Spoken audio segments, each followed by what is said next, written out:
Today we're taking a look at the Tripltek 9, the latest tablet from Tripltek. This is the follow-up to their 8 Pro, which I thought was an amazing tablet. And if you're an Autel pilot, you definitely know the need of having a good tablet, a good bright display in order to fly your drone. And the Tripltek 9 really picks up where that tablet left off. On the exterior of this device, it really looks super similar to the 8 Pro, but just some minor differences. So we're gonna go through some of those differences today. I've been using this now for over 2 weeks, and I've been pretty happy with the performance of this device overall. So first things first, the 9 Pro still maintains that rugged look and feel that we found on the Tripltek 8 Pro. Overall, it really does look very similar. Size-wise, it's the same size, still have the same built-in drop protection, we still have the same size screen, we still have the same mounting holes on the backside. We'll touch more on that here in just a moment. We have exterior charging pins, and yes, it is still waterproof. It is waterproof and dust resistant thanks to those port covers. You may be noticing up here at the top of this device that we now have a new port. We now have an HDMI out port, which means you can display the imagery from the screen of the tablet to an exterior screen. Now, it's not wireless transmission, but it will work over an HDMI, full-size HDMI cable, which is pretty nice. And we'll actually demonstrate this later in this video. So the display of this device is the Starlight feature. This is a 4K display. It does have face unlock built in, so if I hold it up to my face, it will unlock the display, which I like that. It is running Android 12, so not the latest, but it is pretty darn close to the latest version of Android. Like I said, it's an 8-inch 4K display. It has a sustained brightness of 1300 nits. Now notice how I said sustained brightness. There's a difference between peak brightness and sustained brightness. Sustained brightness means that I will be able to maintain max brightness for the duration of my use, where peak brightness, eventually it will end up dropping below. A lot of times, like tablets will say I have 1,000 nits of peak brightness, but it's only going to be able to maintain that for so long before it drops back down to half of that, like around 500 nits. So that's where this device really exceeds the pack. It has very good thermal performance thanks to that new processor that it has on board. So the processor inside is now an 8-core MediaTek processor. We have 12 gigs of onboard RAM, 250 gigs of storage, 256 gigs of onboard storage, the latest Mali GPU. We have a 4K camera, 4K display that's good for 378 dpi on the pixel density. So it's an incredibly detailed screen.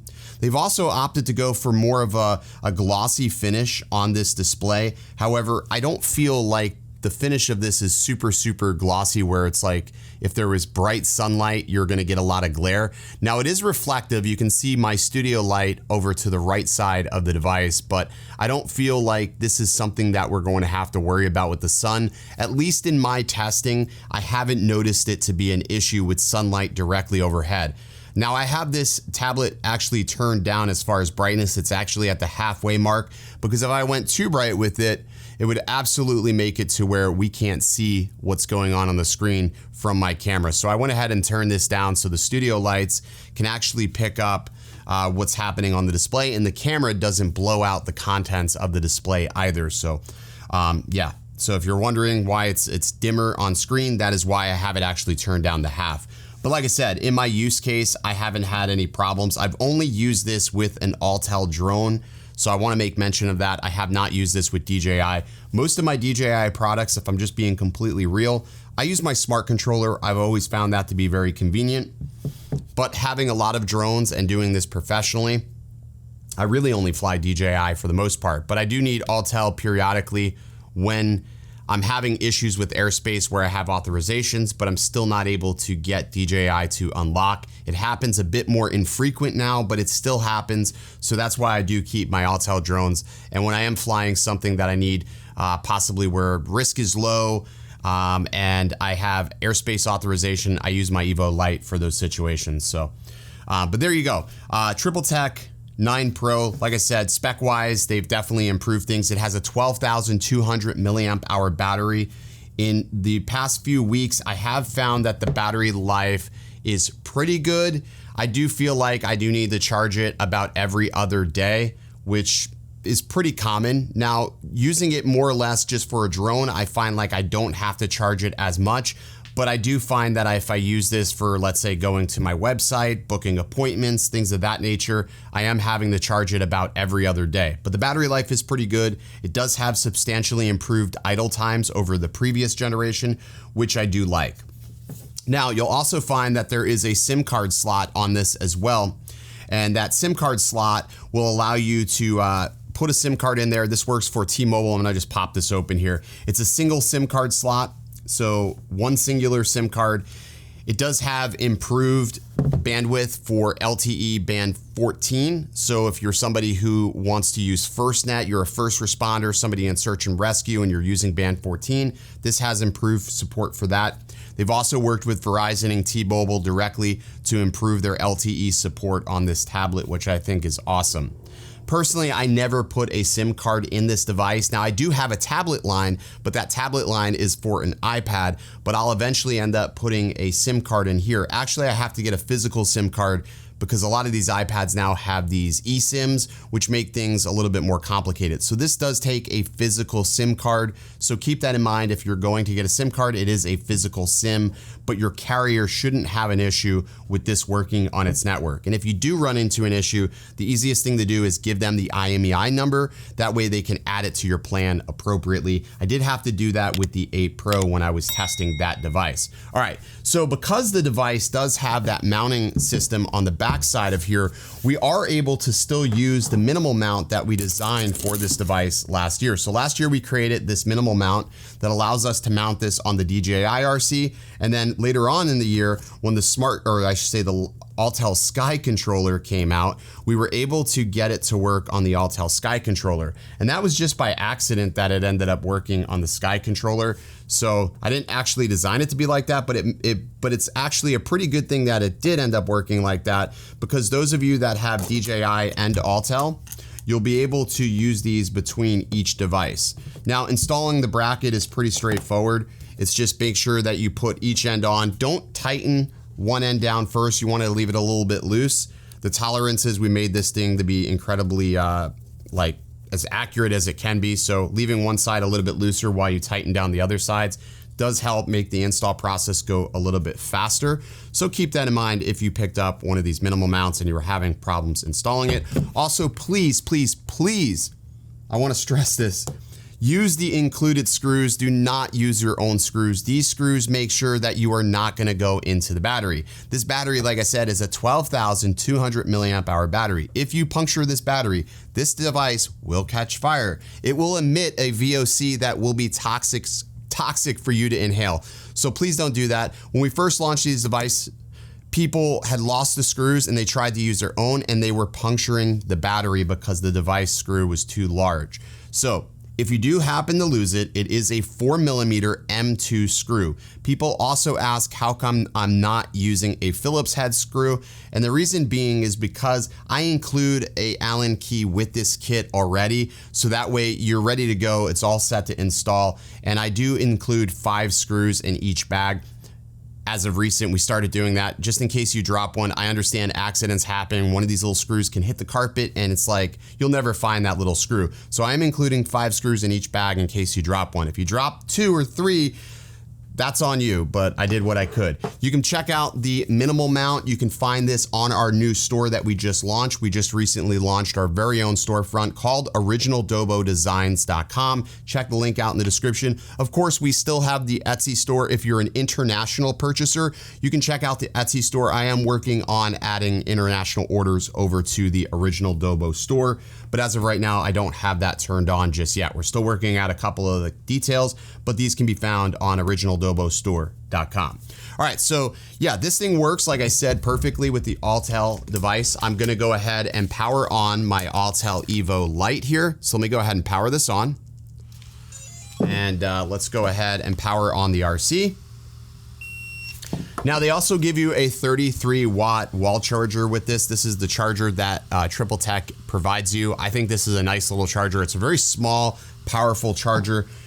If you have a 65-watt wall charger like from another brand or even from Autel, I'd highly recommend you can use that one as well. But this works fantastic. So you're just going to simply connect this up to your device. I'm going to connect here. You don't have to use their cable. You can use any cable you want. I'm just doing this for demo purposes only. But once I get that turned on, you can also turn it off where we're not charging the device from the smart controller. But wait for this to sync up here. Now it's turned on, and like I said, it works perfectly. Everything is perfectly scaled, and there is no latency. That's the biggest thing. There is no latency between the device and the tablet, which was a problem that I had with the first generation. There was crazy latency. There is no latency with this device, and I am within close proximity, and I can definitely see that, and you should be able to see that as well on screen. So that is a good thing. But the real reason why you would consider this device is for HDMI out. So let's say you're a first responder, you're somebody who needs to get something out to a secondary display. The only way you were able to do this previous to the Tripltek 9 was have a smart controller, or you would have needed Autel's what was that dock they had. I even reviewed it. I can't even think of the name because it's such a silly thing to have to purchase, that the fact that they didn't produce a smart controller for the Lite series doesn't make sense. But anyways, you can just simply connect up to HDMI, and the HDMI port is covered. Again, it is water and dust resistant. And as soon as you connect to the HDMI port, it will immediately transfer over to the other display. So now I have it connected up there, and we'll wait. And there we go. So now I just got to turn that off there. But I'm using a Ninja Atomos Shinobi. But you can see that both displays, when I go into here, I can see exactly what I'm looking at on the Tripltek device as I am on my Shinobi. Now, if you want to get really creative, one of the nice things that you'd be able to do is if you're filming in log for the Tripltek device, you can go ahead and put the Shinobi or another monitor on like a stand. And then you can go ahead and make a LUT or download the LUT that I've created for the Lite series to put on this device. So that way, if you are filming in log, you can go ahead and see that information. But the nice thing about filming with the monitor that you're not going to get from the Autel Explorer app is the fact that you do get some nice options in here. Like you can get false colors, you can get zebras, so you can see where things are overexposed, and you can get those things on the device itself from Autel, but you get nice waveforms, RGB parade, and you can see the waveforms in RGB or Luma. So you get a lot of nice options when it comes to actually working with the device itself. So it's one of the nice things about this that I prefer. So when I'm actually trying to film something, I have more tools to make it work. But I think for like law enforcement, this is really huge to be able to take this information out, and then, you know, one, you can even transmit this wirelessly if you don't want to do it through a monitor or a long HDMI cable. If you have a transmission system, there's a lot of transmission systems that are out there. You can go ahead and connect it up and transmit it to whatever transmission system you want. But before, like I said, we didn't have an option to do that. You would have had to buy the Evo flight deck or whatever the hell it is, the launch deck, flight deck. Again, can't even remember what it was, but it was like $490, and they've made several versions of that. Now, if you're somebody in law enforcement, you can set this up to a secondary display. Obviously, this is a small display, but you can have it output to a TV. You can really have it output to whatever you want. So that's how the HDMI works. I like that it is automatic. If I just simply disconnect it, that shuts off. And then, of course, I can go ahead and turn off the second display and stow that away. So, like I said, there doesn't seem to be any delay between the two devices, which is good. Now, one thing I do want to make mention of, because I know somebody's going to ask, is can you take a signal from another source and add it into the HDMI? And the answer is no. So if I wanted to take my camera feed and add it and use this as a monitor as well, currently right now, you cannot accept an HDMI source. You can only output. I would have loved to see Tripltek make this to where we had input and output. Just like an option to toggle output or input. I know that's probably a complicated thing to have done, but I mean, that's a small gripe, and that's only going to affect a small number of users that would probably want to use this as an external monitor. I know there's applications that will work with devices. Like I use Sony cameras. I can use Monitor Plus on this. Because this is Google certified, all I have to do is go directly to the App Store, and I can go ahead and download the app that I want. And I'd probably go ahead and download Monitor Plus, which is an application that you can connect to Sony cameras and then control them and see every single aspect of them directly from the device itself. And now I have a very bright, large field monitor that I didn't have before. So overall, I'm pretty impressed with this device. It is a little bit more on the expensive side. I'll leave a link in the description below if you want to check out pricing. I think these are like $8.99. Don't hold me to that because the prices are ever changing depending on stocking and availability. But the last time I checked, I believe it was $899. They were running a sale at one point. I'm not 100% sure if that sale is still happening. I know they had a pre-order sale going, but you know, you're not gonna find a better device, a lighter device of this size, caliber, and brightness. And like I said, it does work with our minimal mount. It's just simply just like that. And you can see you're able to connect it directly up to the device. And we also have our slick stick mount here as well. Because this is a heavier tablet, you will want a lanyard so that way you can keep, you know, a little bit of that weight off your hands, because yeah, this light controller is more of a game style controller and it will get cumbersome in your hands to fly, especially if you're flying 30-40 minutes. Which I don't think that's really a problem because the light will never see that type of battery life. But anyways, I digress. All right, I'll see you in the next video. If you enjoy this, be sure to like, subscribe. Again, thank you all for all of the support, and be sure to check out the brand new storefront that we opened. It is OriginaldoBoDesigns.com. That's where I will be posting all of our newest and latest designs first. They will always hit the new store, then Etsy, and then any of our other marketing sources. So again, I appreciate everybody's support throughout the years, and I will see you in the next video. Stay original. I heard they checking for me, no one checking on me, so I had to go run up a check. I got the message on me, ain't no flexing on me, my attorney gon' call and collect. Blessings on blessings for me, my successes only made them envious, they got upset. I had to put all their egos in check. I went to